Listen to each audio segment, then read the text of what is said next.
మీలో ఒకడు సాతాను అని వారితో చెప్పాను. సీమోను ఇస్కరియోతు కుమారుడైన యూదా 12 మందిలో ఒకడై ఉండి ఆయనను అప్పగింపబోచుండెను కనుక వాని గూర్చియే ఆయన ఈ మాట చెప్పాను.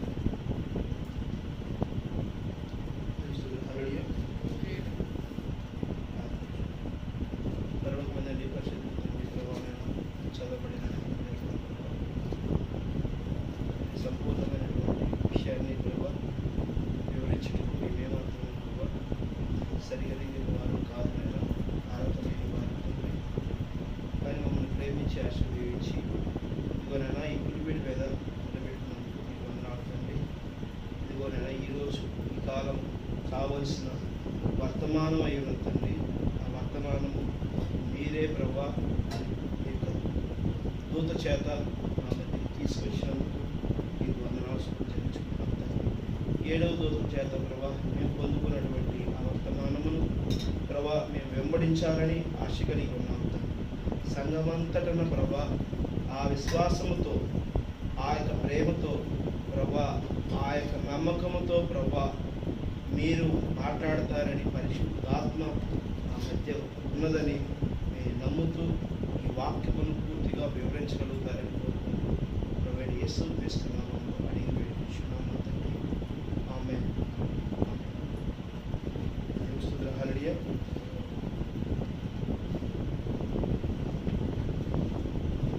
వాక్యం అంటే మనసుతో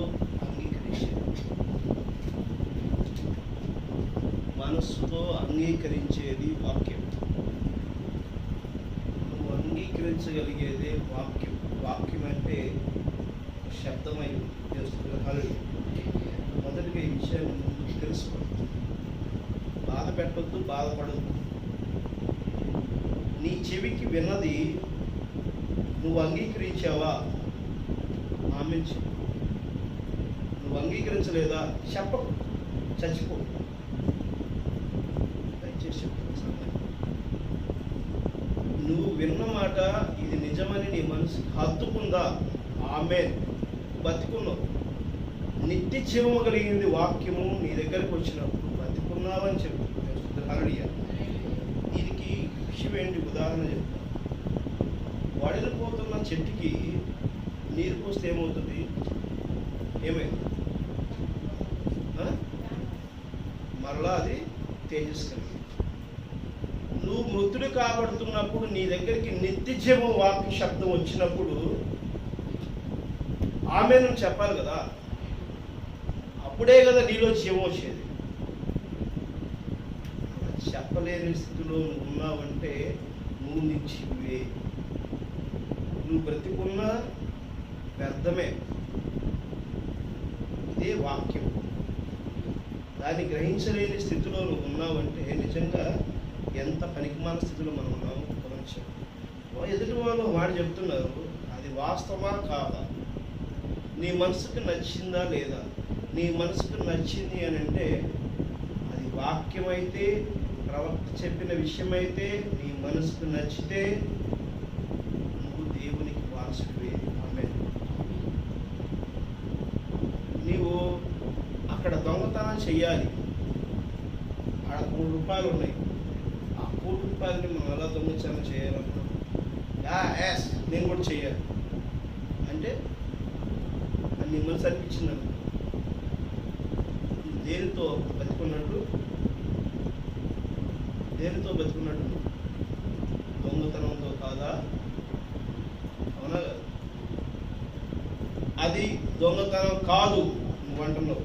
ఓకే, స్తోత్రానికి అక్కడ డబ్బులు ఉన్నాయి. ఆ డబ్బులు లాకర్ పెట్టి పగలు పట్టుకుని మనం తెచ్చుకుందాం. బ్యాంక్ లాకర్లో డబ్బులు ఉన్నాయి.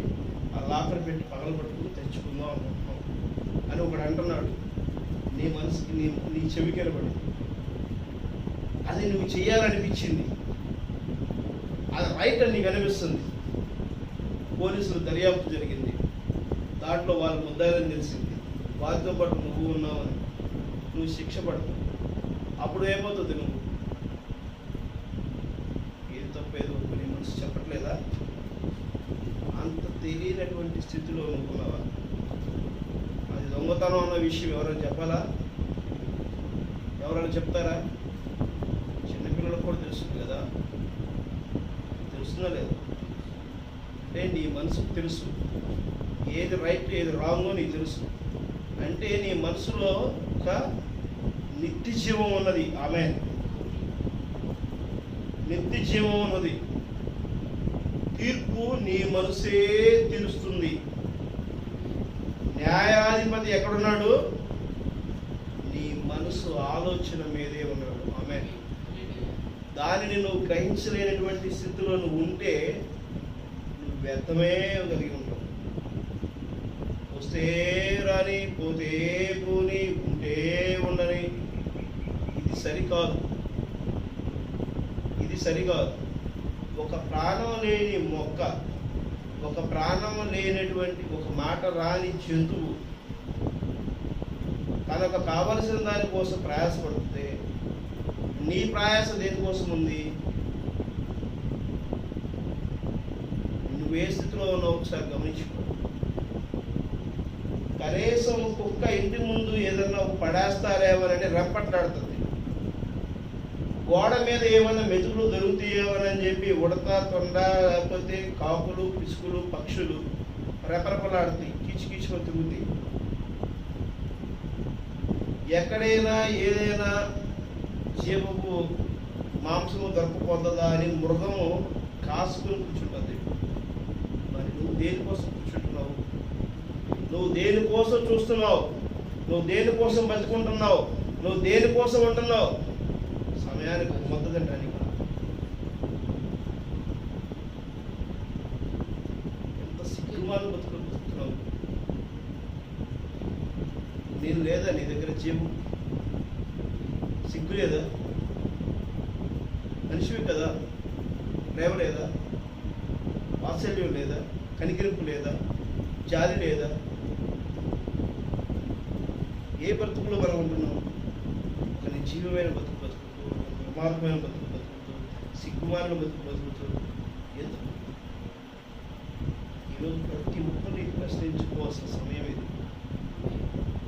ఎందుకంటే వాక్యం తెలియట్లా. వాక్యం అంటే ఏంటో అనుకుంటున్నాం. ఏందో పొద్దున్నే లేచామా, ఎవడో చెప్పాడా, అది మనం చేసామా అనుకుంటున్నాము. కానీ మనలో ఒక జీవం ఉంది. మనలో మన నాలుగు ఒక రుచి ఏడ్చొచ్చింది, మనకు ఒక బుద్ధి ఏడ్చొచ్చింది. మనము మనుషులమే కదా, మనము సొంత ఆలోచనలు కలిగి ఉండాలి కదా. ఎదుటి మీద పెత్తనం చేయడానికి అయితే మనకు ఆలోచనలు కావాలి. ఏంది నువ్వు అంటున్నావు? నేను అనలేనా? ఇలాంటివి కావాలి. ఎవడో బానిస బతుకమంటే బతుకుతాం. ఎవడో అర్థం లేనటువంటి ఆచారం చేయమంటే చేస్తాం. ఎవడో సిగ్గుమాలిన జీవితం బతుకమంటే బతుకుతాం. మనకు తెలియదు, మనం గ్రహించుకోలేము. ఏది మనసుకు రైట్ ఏది రాంగో తెలియదా? రైట్గా జీవించడం మన చేత కదా. అందరూ బతుకుతున్నారు, ఏం బతుకుతున్నారు? అందరూ పెంటే తింటారు. తింటావా? జంతువులాగా మృగంలాగా ప్రవర్తిస్తావా? ఒక దుర్మార్గులాగా ప్రవర్తిస్తావా? తప్పు ఒకటి చేసినా శిక్ష అదే, 100 తప్పులు చేసినా శిక్ష అదే. ఒకడిని పొడిచినా ఆ 14 సంవత్సరాలే, 10 మందిని చేసినా ఆ 14 సంవత్సరాలే. ఒకసారి దొంగతనం చేసినా దొంగే, ఒకసారి వ్యభిచారం చేసినా వ్యభిచారే, 100 సార్లు చేసినా వ్యభిచారే. ఎందుకు మనం అలాంటి పరిస్థితి రావాలి? ఎందుకు ఆ స్థితి మనం కలిగి ఉండాలి? దేవుడు కూడా ఇక్కడ తనతో ఏర్పరచుకున్నటువంటి వారు చూడండి, 6వ అధ్యాయం 10వ వచనం చూడండి.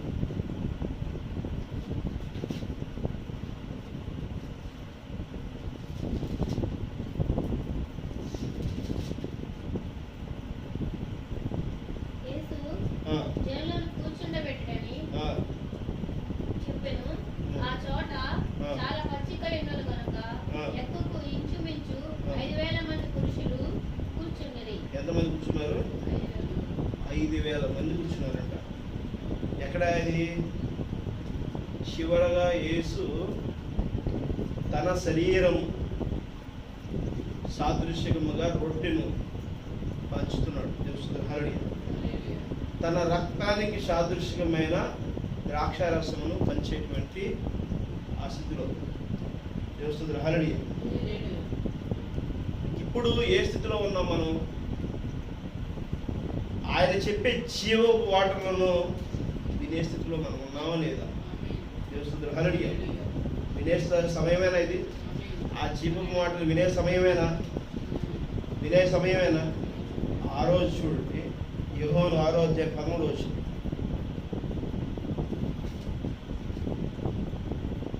కాబట్టి వారు భుజించిన తరువాత వారి యొద్ద మిగిలిన 5 యవల రొట్టెల ముక్కలు పోగు చేసి 12 గంపలు నింపారు. హల్లెలూయా. 5 రొట్టె ముక్కలను 12 గంపలకు వాళ్ళు ఏం చేశారంట? పోగు చేశారు. హల్లెలూయా. అక్కడ ఉన్న 5,000 మంది జనాభాకి పంచడానికి 12 మంది గంపలు 12 మందికి పట్టుకొని పంచుకుంటూ పోయారు. 5 రొట్టెలు ఉన్నాయి వాళ్ళ దగ్గర మిగిలి. ఆ 5 రొట్టెలు 5,000 మందికి పెట్టడానికి సిద్ధమయ్యారు. దేవస్తుతులు హల్లెలూయా. అక్కడ చూడండి 66 వచ్చింది. అప్పటి నుండి ఆయన శిష్యులతో అనేకులు వెనుక తీసి మరి ఎన్నడూనూ ఆయనను వెంబడింపలేదు. దేవస్తుతులు హల్లెలూయా. అక్కడ ఆ సమయంలో 5 రొట్టెలు ఎంతమంది పెట్టారు? 5,000 మందికి పెట్టాడు. నిత్య జీవం కలిగిన దేవుడు, నిన్న నేడు నిరంతరం ఉన్న దేవుడు వాక్యము గ్రహించగలిగినటువంటి ఈ సంఘాలలో కూడా దేవస్తుతులు హల్లెలూయా గమనించాలి. ఇప్పుడు వాక్యం నిజమైన ప్రభువైన యేసు క్రీస్తు నిత్య జీవుడు అని చెప్పి తెలుసుకున్న సంఘాలు కూడా అక్కడ ఉన్న వారందరూ కూడా ఏం చేశారంట? వెనుదీశారంట, వెనకడిగేశారు. ఎంతమంది? 70 మంది ఆయనతో ప్రవక్తలు ఉన్నారు. దేవస్తుతులు హల్లెలూయా. 6వ వచనంలో ఉంటుంది, 6వ అధ్యాయంలో 70 మంది ప్రవక్తలు ఆయనతో అభిషిక్తులు కాబడిన వారు వెనక్కి వెళ్ళిపోయారు. దేవస్తుతులు హల్లెలూయా. ఈరోజు సంఘాలు కూడా ఆ విధంగానే ఉన్నాయి. దేవస్తుతులు హల్లెలూయా. ఈరోజు సంఘాలు కూడా అభిషిక్తం పొందినవే, దేవుని మాటలు చెప్పేవే, దేవుని మాటలు ఆచరించేవే, దేవుని వాక్యాన్ని వెల్లడింపజేసేవే, కానీ నిజంగా వాక్యాన్ని వెంబడించట్లా. ఆమేన్. అందుకని ఏమంటాడు ఆయన? ఆ రోజు ఏమన్నాడు, ఈ రోజు కూడా అదే అంటాడు. దేవస్తుతులు హల్లెలూయా. 67 వచ్చి చదవండి.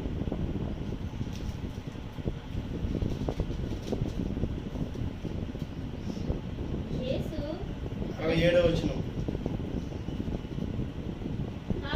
కాబట్టి యేసు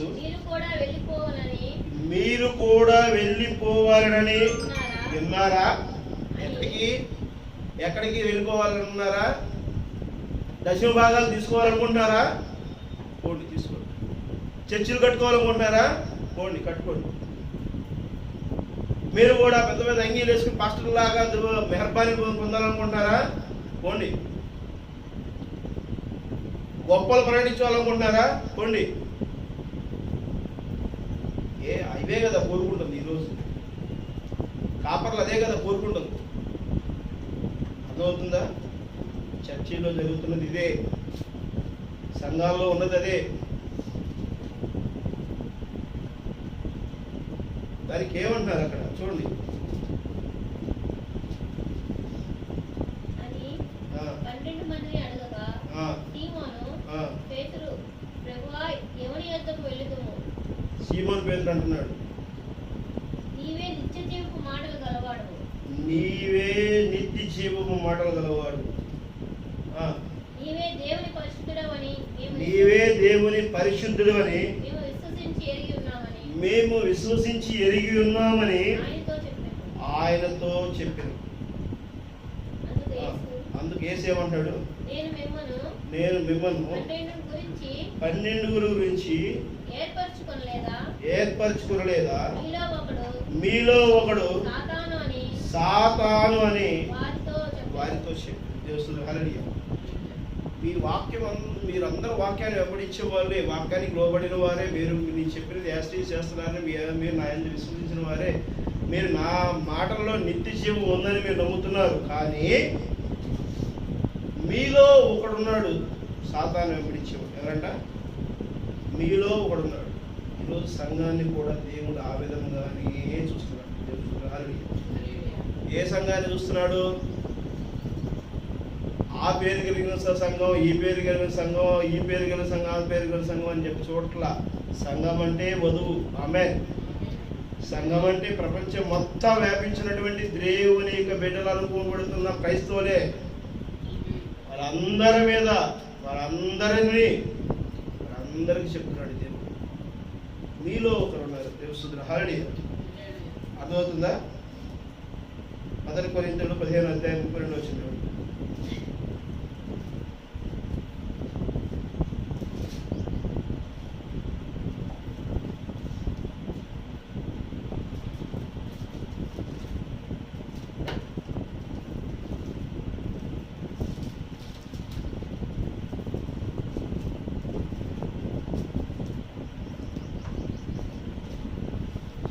ఇదేనా 1 కొరింథీయులు 15:32 వచ్చింది.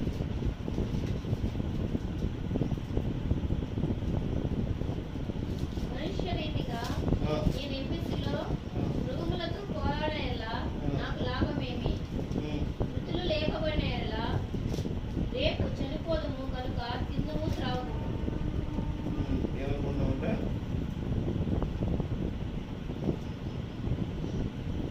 మనిషి రీతిగా నేను ఎఫెసులో మృగములతో పోరాడిన ఎడల నాకేమి లాభం? మృతులు లేపబడిన ఎడల రేపు చనిపోదునుగా గనుక తిందుము త్రాగుదుము.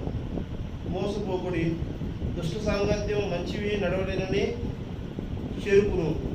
దుష్ట సాంగత్యం అంట మంచి నడకడని చెరుపుతుంది. మన జనరల్గా ఏమనుకుంటున్నాము?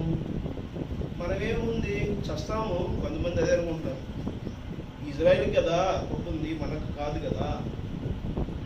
మరి ఆ రోజు తన బిడ్డలకి ఆదాముకు అవ్వకి ఇచ్చిన ఆశీర్వచనము తప్పిపోతే కదా ఇజ్రాయేల్ సామ్రాజ్యాన్ని దేవుడు సృష్టించింది.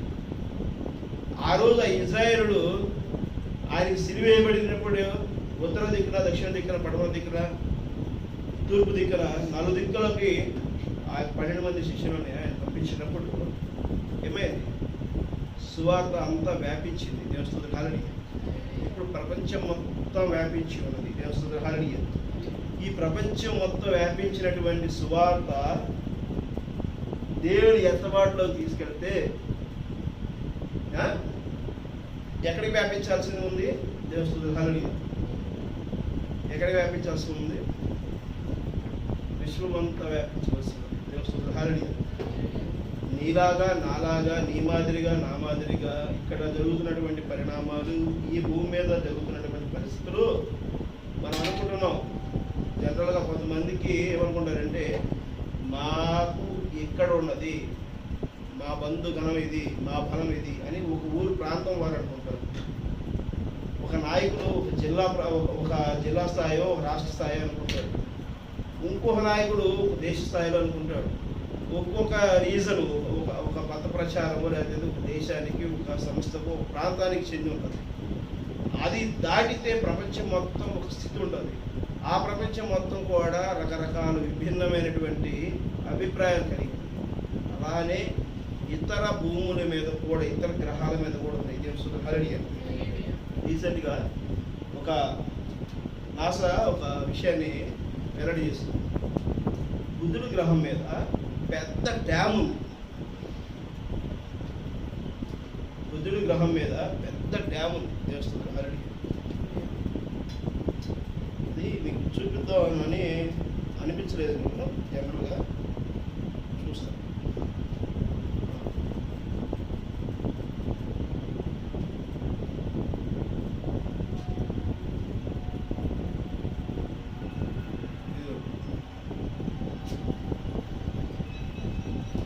బుధుడు అంటే మార్స్, బుధ గ్రహం మీద ఉన్న డ్యామ్ ఎంత చూసారా? ఎలా వచ్చింది అది డ్యామ్? భూమి మీద ఉన్నాయి డ్యామ్లు, ఉంటే మనుషులు ఉన్నారు కాబట్టి. వేరే గ్రహాలు మనుషులు లేరు కదా. అక్కడ డ్యామ్ ఎందుకు నిర్మించారు? ఎవరు నిర్మించారు?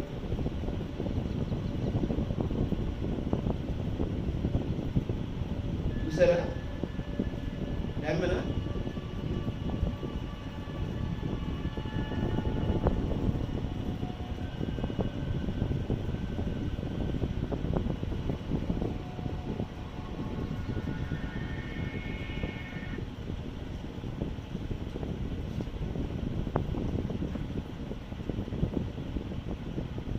బుధ గ్రహం మీద డ్యామ్ ఎలా వచ్చింది మరి?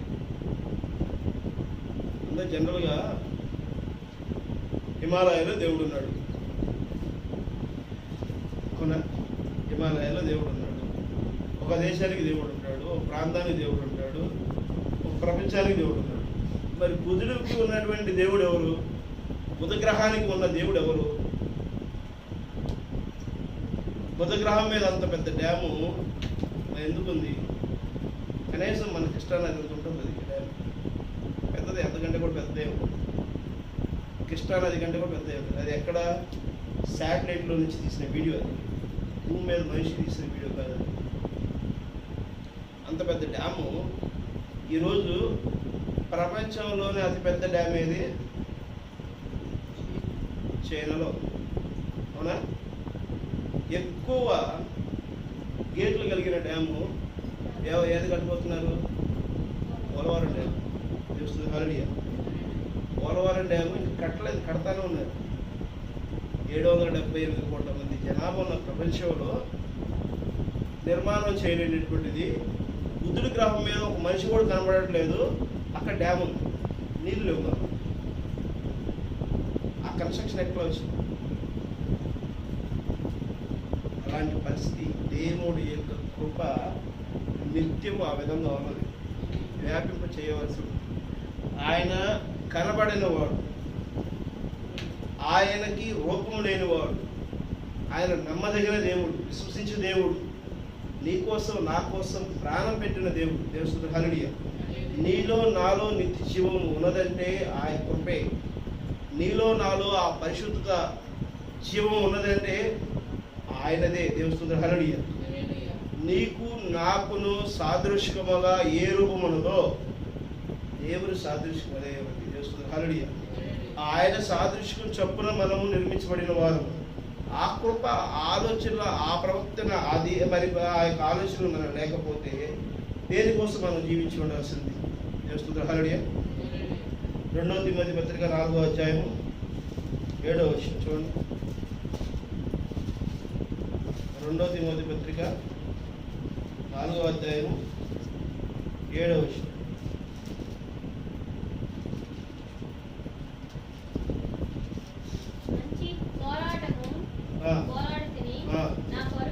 నా పరుగు కడముట్టించిందని విశ్వాసము కాపాడుకుంటుంది. తెలుస్తుంది హల్లెలూయా. ఎవరంటున్నారు ఈ మాట? తిమోతి అంటున్నాడు. ప్రవక్త తిమోతి అంటున్నాడు. మరి ప్రభువైన యేసుక్రీస్తు కూడా అన్నాడు, ప్రభువా నువ్వు నాకు అప్పగింపబడిన పనిని నేను నిర్వర్తించాలనుకుంటున్నాను. ఒకవేళ నేను నిర్వర్తించలేకపోతే నీ చిత్తం ప్రభువా, నిర్వర్తించుంటే ఈ గిన్నె బోర్లించు ప్రభువా అని చెప్పేసి ప్రార్థన చేశాను. ఆ ప్రవక్త మాట్లాడిన తీరుగా అపోస్తలుడు పౌలు ఆయన తిమోతి కూడా ఆ విధంగానే మాట్లాడుతున్నాడు. దేవుడు హల్లెలూయా. ఆ తిమోతి నేను కాపాడుకుంటుని, ఏం కాపాడుకున్నాడంట? మంచి పోరాటము పోరాడితే, నా పరుగు కడముట్టించి విశ్వాసము కాపాడుకుంటుని. దేవుడు హల్లెలూయా. నీవు విశ్వాసాన్ని కాపాడుకున్నావా? దేవుని యందు కృప ఉన్నదనే విశ్వాసాన్ని నువ్వు కాపాడుకున్నావా? దేవుడు నీకు నిత్య జీవం పెట్టాడనే విశ్వాసాన్ని నువ్వు కాపాడుకున్నావా? నీ కొరకు మరణాన్ని జయించేటువంటి ప్రభువైన యేసుక్రీస్తు కలవరిశిలోకి అప్పగింపబడ్డాడని నువ్వు నమ్ముతున్నావా? ఆ విశ్వాసం నీలో ఉందా? నువ్వు నిజంగా మరణాన్ని జయించగలిగి పరలోక రాజ్యంలో నువ్వు కూర్చుంటావని చెప్పేసి అనేటువంటి విశ్వాసం నీకు ఉన్నదా? ఆ విశ్వాసం నీలో ఉంటే నువ్వు ఎంత ప్రార్థనాపూర్వకమైన జీవితం కలిగి ఉండాలి, ఎంత తగ్గింపు కలిగిన జీవితం ఉండాలి, ఎంత మెరుగు కలిగిన జీవితం ఉండాలి, ఎంత స్వార్థ కలిగిన జీవితం ఉండాలి, ఎన్ని సుగుణాలు కలిగినటువంటి జీవితం నువ్వు ఉండాలి. ఎక్కడ నీ మారు మనసు ఎక్కడన్నా కోల్పోతున్నావా? ఆ ప్రార్థన జీవితంలో నువ్వు కనుక లేకపోతే, ఆ తగ్గింపు కలిగిన జీవితంలో నువ్వు లేకపోతే, నువ్వు దేవుడి దగ్గర మొరపెట్టుకోలేని స్థితిలో నువ్వు ఉంటే మార్చుకో, మారు మనసు కలుగు. ఎందుకంటే సమయము లేదు. దేవస్తుతులు హల్లెలూయా. దేవుని వచ్చి రాకడ సమయము చాలా అతి సమీపంగా ఉన్నది. మీరు చూస్తారు, గడిచే ఒక నెల రోజుల్లోనే పరిస్థితులు చాలా భయంకరంగా ఆంధ్రప్రదేశ్లో చోటు చేసుకుంటాయి. వచ్చే నెల ఈ పాటికి భయంకరమైన దాడులు, ఏది నువ్వు మాట్లాడాలన్నా సరే ఎక్కడ దాడి జరిగిద్దో అనేటువంటి పరిస్థితులు, భయానకమైనటువంటి పరిస్థితులు నెలకొనబోతున్నాయి. చూడండి, ఆ పరిస్థితులు రాబోతుంది. అంత భయంకరమైనటువంటి భీతిల్లేటువంటి పరిస్థితులు రాబోతున్నాయి. కాబట్టి నిన్ను నువ్వు కాపాడుకో. నువ్వు వ్యర్థమైనటువంటి వాటి కోసం మాట్లాడబాకు, వ్యర్థమైనటువంటి జీవితాన్ని నువ్వు కలిగి ఉండబాకు. నువ్వు తగ్గింపు కలిగిన జీవితంలో నువ్వు ఉండు, నిన్ను నువ్వు సరి చేసుకో, లోబడి జీవితంలో ఉండు. దేవుడు ఏం చెప్పాడో ఆ జీవితాన్ని నువ్వు కలిగి ఉండు. కానీ ఈ లోకంలో చెప్పినటువంటి ఏ పార్టీలు చెప్పినయో, ఎవరో ఒక వ్యవస్థ చెప్పినయో, ఎవడో ఒకడు చెప్పినటువంటి పనులు నువ్వు చేస్తే నిన్ను నువ్వు కాపాడుకోలేనటువంటి పరిస్థితే ఉన్నది. నువ్వు సమస్యల్లో పడితే నిన్ను ఎవరు కాపాడుతారనుకోవడం నీ భ్రమ. అదే దేవుడు ఏం చెప్పాడో ఆ నిత్యమైనటువంటి మాటలు చొప్పున, ఆ నిత్య మాటలు పేతురు ఏ విధంగా విశ్వాసముతో మాట్లాడాడు. ప్రభువా, నువ్వు చెప్పే మాటలు నిత్యమైనవి, నిత్యవం కలిగిన మాటలు, నిన్ను మేము వెంబడిస్తాము, నువ్వు మా దేవుడివి, నువ్వు రక్షకుడివి అని చెప్పేశారని ఏ విధంగా ఆయన చెప్పాడు. ఆ విధమైన జీవితాన్ని నువ్వు కలిగి ఉన్నావా? కలిగి ఉంటే నువ్వు దేవుడి చిత్తానుసారం దేవుడు నిన్ను రక్షిస్తాడు. నీ చుట్టూరు ఒక ప్రొటెక్షన్ ఏర్పాటు చేస్తాడు. గోధుమ గింజకు పొట్టును ఏ విధంగా ప్రొటెక్షన్ ఏర్పాటు చేశాడో నీ చుట్టూ కూడా ఆ రక్షణ ఇస్తాడు దేవుడు. నువ్వు ఆ స్థితిని కలిగి ఉండాలి. దేవుడు హల్లెలూయా. నువ్వు ఆ స్థితిలో కలిగి లేకపోతే నువ్వు ఏ స్థితిలో పడిపోతావు నిన్ను పరీక్షించుకో. 17వ వచనం చదవండి. 2 తిమోతి 4వ అధ్యాయం 17వ వచనం. అయితే నా ద్వారా సువార్త పూర్ణముగా ప్రకటింపబడు నిమిత్తము అన్ని జనులందరూ దానిని విని నిమిత్తమును ప్రభువు నా ప్రక్క నిలిచి నన్ను బలపరచును గనుక నేను సింహము నోట నుండి తప్పింపబడితిని. ఆమేన్. సింహము నోట కలిసిన తరువాత విడిచిపెట్టిద్దా? సమస్యలు నిన్ను కలిస్తే విడిచిపెడతాయా? వ్యాధులు నిన్ను కలిస్తే, వ్యాధులు నిన్ను వెంబడిస్తే, వ్యాధులు నీలో మరి వ్యాపించి ఉంటే అవి వదిలిపెడతాయా? వదిలిపెట్టు. కానీ ఆయన వదిలిపెడతాయి అన్నాయి. ఎందు నిమిత్తం? ప్రభువా ప్రభువు నా ప్రక్కన నిలిచి నన్ను బలపరచును కనుక నేను సింహం నోటి నుండి తప్పింపబడితిని. నా ప్రక్కన నా ప్రభువు నిలిచి ఉన్నాడు కాబట్టి నా దేహానికి ఏ వ్యాధి సంక్రమించకుండా నన్ను విడిచిపెట్టుటకు కృప దయచేసి ఉన్నాడు. ఆమేన్. నా ప్రభువు నా పక్కన ఉన్నాడు కాబట్టి నన్ను ఏ సమస్యలో పడలేకుండా రక్షిస్తున్నాడు. స్తోత్రం హల్లెలూయా. నా ప్రక్కన నా దేవుడు ఉన్నాడు కాబట్టి నేను ఏ ఇబ్బందికి కష్టపడకుండా నన్ను కాపాడుతున్నాడు. మరి ఈ స్థితి నువ్వు కలిగి ఉంటే, ఈ యొక్క ఆలోచన నీకు కలిగి ఉంటే నువ్వు ఎంత తగ్గింపు ప్రార్థన కలిగి ఉంటావు? నీ చేసే క్రియ దేవుడిని అపవిత్రపరుస్తుందా? దేవుడి నామాన్ని కనపరుస్తుందా? నువ్వు చేసే మాట, నీ యొక్క ఆలోచన, నీ క్రియ, నీ ప్రవర్తన, నీ తగ్గింపు దేనికి సాదృశ్యంగా ఉన్నది? దేవుని అవమానపరిచే విధంగా, దేవుని కనపరిచే విధంగా. హల్లెలూయా. నువ్వు శ్రేష్టమైన జీవితంలో నువ్వు ఎప్పుడైతే నిలిచి ఉంటావో దేవుడు నీ పక్కన ఉంటాడో నిన్ను చూడటానికి కానీ, నిన్ను మాట్లాడటానికి కానీ, నిన్ను ఏదైనా శిక్షించడానికి కానీ, నిన్ను బాధించడానికి కానీ, నిన్ను మరి కబలించడానికి కానీ ఏవి నీ దగ్గరికి రాలేవు. రావాలంటే దేవుని అనుమతి తీసుకోవాలి. దేవుడి అనుమతి తీసుకున్నది వస్తాయా? రాగలుగుతాయా? నిన్ను ప్రేమించేవాడు, నిన్ను ఆశీర్వదించేవాడు, నీకు రక్షణ కలిగించేవాడు, నిన్ను కాపాడుతానని వాగ్దానం చేసిన దేవుడు, నీకోసం ప్రాణం పెట్టిన దేవుడు నీతో ఉంటే వాటికి అనుమతిస్తాడు దేవుడు. ఆ దేవుడు నీ దగ్గర ఉన్నాడని నువ్వు నమ్ముతున్నావా? దేవుడి నామాన్ని నువ్వు కనపరిచే స్థితిలో ఉన్నావా? దేవుని నామాన్ని నువ్వు ధరించి ఉన్నావా? ప్రభువైన యేసు క్రీస్తు నామములో నువ్వు ప్రార్థనాపూర్వకమైన జీవితం కలిగి ఉన్నావా? ఆ స్థితిని నువ్వు లేకపోతే, ఆ స్థితిని నువ్వు పొందుకోలేకపోతే, ఆ స్థితిలో నేను నిలబడకపోతే నీకు రక్షణ ఎక్కడుంది? నీకు రక్షణ ఎక్కడుంది? నిన్ను వెంబడిస్తున్నాయి అంటే, సమస్యలు నిన్ను వెంబడిస్తున్నాయి అంటే రక్షణ నీకు కరువే ఉంది కదా. అవునా కాదు? ఎందుకు రావాలి? నువ్వు ఎలాంటి వారసుడివి? నువ్వు సరి పరీక్షించుకునే స్థితిలో లేవా? దేవునికి వారసుడివే కదా, దేవుని ఆస్తిపాస్తులకు వారసుడివి కదా. ఒక సర్వశ్రేష్ఠ సంపన్నుడు అనేటువంటి దేవుని బిడ్డగా చెప్పి నువ్వు చెప్పుకున్నంటే దేవుడికి వ్యాధి సంక్రమించేనా? దేవుని బిడ్డకి నిజంగా సమస్య ముట్టేనా? కష్టం వచ్చేనా? అది వస్తుందంటే నీలో ఎక్కడో లోపం ఉంది, నువ్వు ఎక్కడో సరి చేసుకోవాల్సి ఉంది, ఎక్కడో వాక్యంలో తప్పిపోతున్నావు. ఆ వాక్యాన్ని సరిచేసుకో, ప్రార్థనాపూర్వకంగా తగ్గించుకో, అల్లరి చిల్లర బతుకుకో, ఊరకని గెంతులు వేసుకుంటా ఇష్టానుసారంగా బతకడానికి కాదు నువ్వు ఉంది.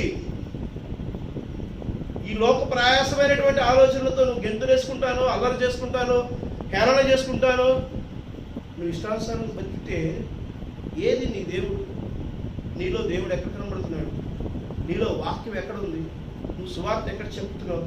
నీ నోరు సువార్త చెప్పడానికి పెకలించకపోతే, ప్రార్థన చేసేందుకు పెకలించకపోతే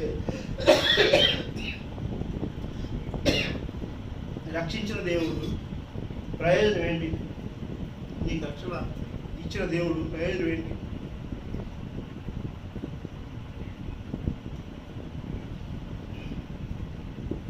చెప్పే మాటని, మాట్లాడే మాటని జాగ్రత్తగా వినండి, విని నేర్చుకోండి, గమనించండి, సరిచేసుకోండి, ప్రార్థనాపూర్వకంగా ఉండండి. ఎక్కడో ఒక స్థితిలో నిలబడదు. అర్థమవుతుందా? మధ్యాహ్న కాలము నీతో నాతో దేవుడు మాట్లాడటానికి ప్రేమించి ఈ వాక్యంతో సెలవించిన మాటని త్రోసుకు చేయండి, పక్కకు నెట్టేయద్దు. ఇది నాకు కాదు కదా అని అనుకోవద్దు. ఈరోజు నీతోనే దేవుడు మాట్లాడుతున్నాడు. సహోదరి సహోదరుడా, గమనించు, నీ సమస్యని తొలగించడం కోసం మాట్లాడుతున్నాడు. నీ వ్యాధిని నిన్ను నుంచి దూరం చేయడం కోసం మాట్లాడుతున్నాడు. నిన్ను పటిష్టపరచడం కోసం మాట్లాడుతున్నాడు. నీ కుటుంబాన్ని కట్టడం కోసం మాట్లాడుతున్నాడు. నీ కుటుంబంలో ఆర్థిక ఇబ్బందులు తొలగించడానికి దేవుడు మాట్లాడుతున్నాడు. తోసివేసే బాబు, తోసివేసి ఎక్కడో దూరకుండా నునుపని చెప్పి పరుగులు తీ బాబు. పరుగులు తీస్తే మరి మట్టి కలిసేది నువ్వైనా దేవుడా? దేవుని స్తోత్రం, హల్లెలూయా. పరిగెత్తి పరిగెత్తి పరిగెత్తి పరిగెత్తి అలసిపోయేది నువ్వే కానీ దేవుడు కాదు. నువ్వెక్కడికో పరిగెత్తుతున్నావు. రక్షణ నీ దగ్గరే ఉంది. నీకు వినబడిందే రక్షణ. ఆమేన్.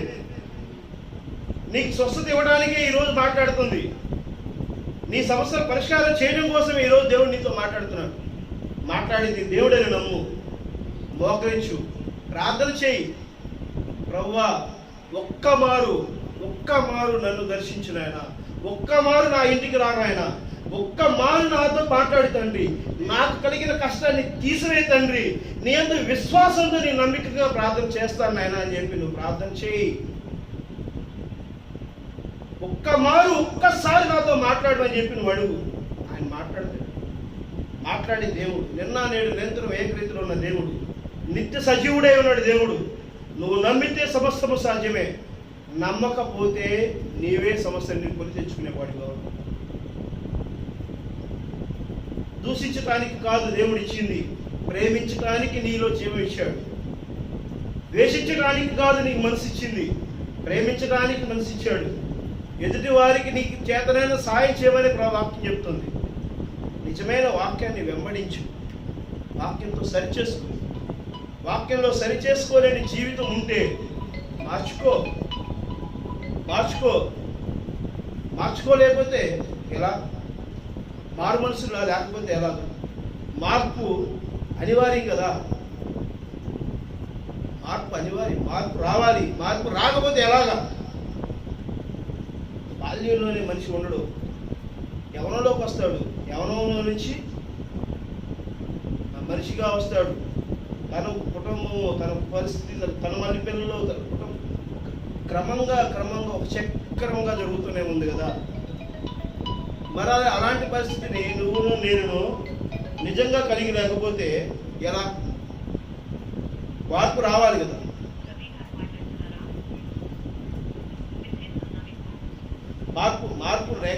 మార్పు రాకపోతే ఎలాగా?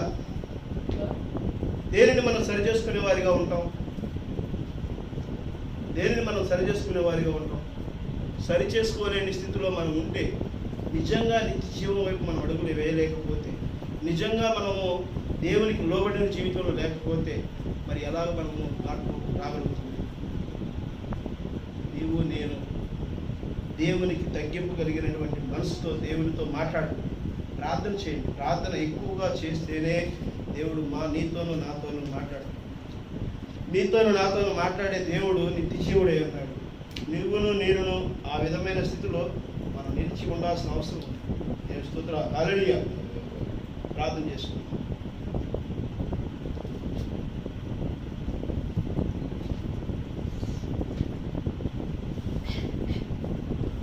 పరలోకమందండి, పరిశుద్ధమందండి, ప్రభువైన యేసయ్య, నీకు వందనాలు చెల్లించుకుంటున్నాం మా తండ్రి. నిత్య జీవం కలిగిన నా దేవా, నా తండ్రి, ప్రభా, ఈరోజు ప్రభా నాకు కలిగినటువంటి వేదన, నాకు కలిగిన ఇబ్బంది, నాకు కలిగిన సమస్య, నాకు కలిగిన కష్టం నుంచి నన్ను విముక్తులు చేయడానికి కోసం మీరు మాట్లాడారని నేను నమ్ముతున్నాను తండ్రి. ప్రభా, ఇదివరైనా ప్రతి సమస్య నుంచి పరిష్కరించే దేవుడు మీరు. ప్రభా, మీరే ప్రభా మమ్మల్ని ఆశీర్వదించండి. మీ కృపాహస్తాలను మమ్మల్ని నడిపించగలుగుతారని కోరుకుంటున్నాం మా తండ్రి. సమస్తమును సకలపరచగలుగుతారని కోరుకుంటున్నాం మా తండ్రి. ఇదివరైనా మాట్లాడిన ప్రతి మాట ప్రభా, వినగలిగిన చెవుని ప్రభా మీరే ప్రభా, మరి నిత్య జీవ పూటను ప్రభా వారిలో నింపండి. వారి మనసులో ప్రభా మీ వాక్యమైన నిత్యమైన వాక్యమైన మాటలను ప్రభా మరి నీరు కట్టి ఫలించండి తండ్రి. ప్రభా, మీ యొక్క వాక్యానికి లోబడిన జీవితంలో వారు ఉండటకు సహాయం చేసి జీవించగలుగుతారని కోరుకుంటున్నాం తండ్రి. సమస్తమును సకలపరచగలుగుతారని కోరుకుంటున్నాం తండ్రి. ప్రభా, మీ కృపాస్త నడిపించగలుగుతారని కోరుకుంటున్నాం తండ్రి. వింటున్నటువంటి ప్రతి బిడ్డను దీవించండి. ఎవరైతే వారి సమస్యల కోసం ప్రభా వారిని ప్రార్థించాలని వేడుకుంటున్నారో వారి కోసం మేము ప్రార్థిస్తున్నాం తండ్రి. వారి కుటుంబంలో ప్రభా మీరే ప్రభా మేలు చేయండి తండ్రి. ఒకరోజు సాక్షిగా నిలబెట్టండి నాయన. మీ కృపాస్త నడిపించగలుగుతారని కోరుకుంటున్నాను తండ్రి. ప్రతి విషయంలో సహాయశాఖ అందించి మీ కాపుదలను భద్రపరిచి దీవించగలుగుతారని కోరుకుంటున్నాం తండ్రి. సమస్తమును మీ చేతులకు అప్పగించుకుంటూ మేము తగ్గించుకుంటూ ఘనత మహిమ మీరే పొందుకోమని ప్రభువైన యేసు క్రీస్తు నామములో అడిగి వేడుకుంటున్నాము తండ్రి. ఆమేన్.